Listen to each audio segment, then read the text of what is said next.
আসসালামু আলাইকুম।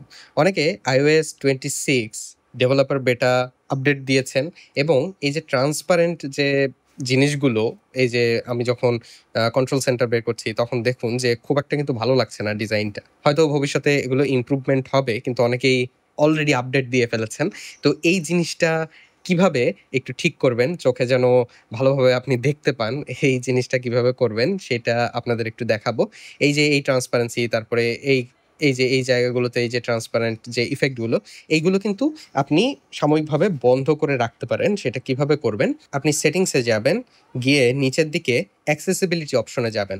তারপরে ডিসপ্লে অ্যান্ড টেক্সট সাইজ এটাতে যাবেন। এখানে দেখুন যে রিডিউস ট্রান্সপারেন্সি এইটা অন করে দিবেন।